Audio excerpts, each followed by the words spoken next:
avant ça, nous allons retrouver notre correspondant Amaury Guibert à Berlin pour Sans Frontières. On inaugure cette année avec effectivement ce qui se passe de l'autre côté. Et figurez-vous qu'en Allemagne, les élections régionales, c'est comme ici. Et les élections se profilent, se succèdent et les partis traditionnels sont divisés sur la stratégie à adopter face à quoi? Eh bien, face à un certain nombre de partis, mais en particulier l'extrême droite, qui va réaliser de gros scores. C'est en tout cas ce que l'on prévoit. Amaury, bonjour.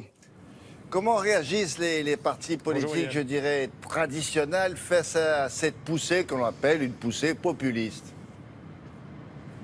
Ils sont inquiets, William, parce que c'est ce parti, l'AfD, ce parti populiste, il enchaîne les succès électoraux. Il avait frappé un grand coup en mars dernier à l'occasion d'une série de scrutins régionaux. L'AfD avait notamment dépassé les 20% dans le land de Saxe-Anhalt.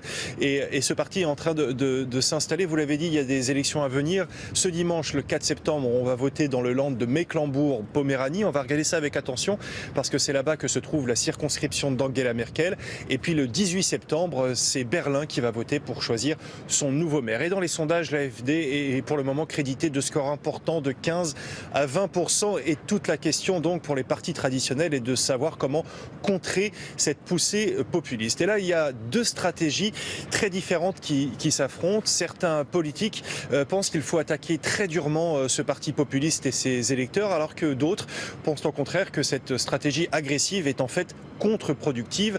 Le débat, vous allez le voir, est très vif dans ce sujet que nous avons réalisé avec Brice Boussoir et Michaela Wert. Ils enchaînent les succès électoraux.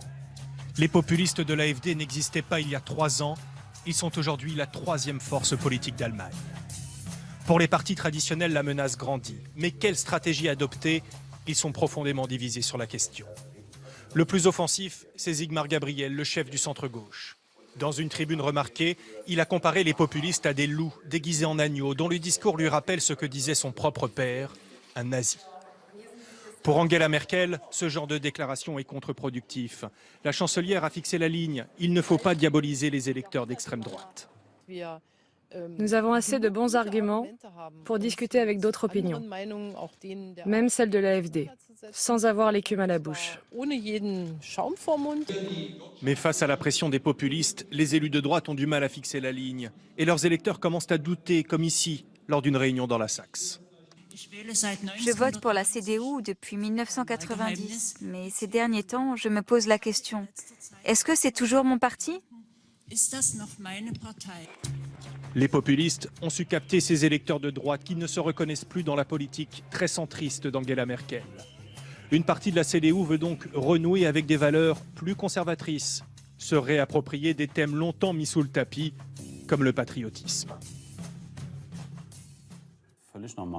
Je trouve ça tout à fait normal que la CDU se positionne sur le thème du patriotisme. Et si nous, on ne le fait pas, d'autres vont le faire plus que nous. Je crois que c'est le devoir d'un parti populaire de parler de la fierté d'un pays. Dans un an auront lieu les élections législatives et l'AfD devrait entrer pour la première fois au Bundestag. Quelle que soit la stratégie des autres partis, les populistes sont installés pour longtemps dans le paysage politique allemand. Oui, c'est un peu la question que j'allais vous poser. Vous dites qu'ils sont installés là pour longtemps. C'est en tout cas ce qu'on prévoit là-bas en Allemagne? Alors c'est ce qu'on peut prévoir si on voit les succès de l'AfD, mais ce qui est frappant, William, quand on discute avec des politiques allemands, c'est qu'ils semblent en fait assez confiants, persuadés que cette poussée populiste est un événement très conjoncturel, très lié au contexte et notamment à l'arrivée en Allemagne de plus d'1 million de réfugiés depuis un an. Et c'est vrai qu'avant cette crise migratoire, l'AfD était plutôt en perte de vitesse et que le parti a très clairement profité des événements et du contexte de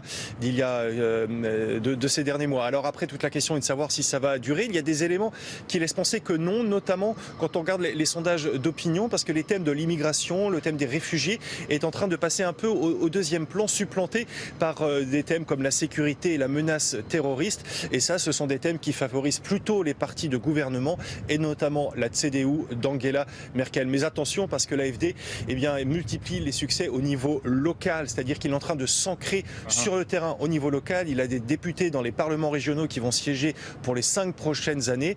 Et le parti compte bien profiter de cet ancrage local pour après arriver à un plan national et s'ancrer au niveau national pendant de longues années. Merci Amaury. Donc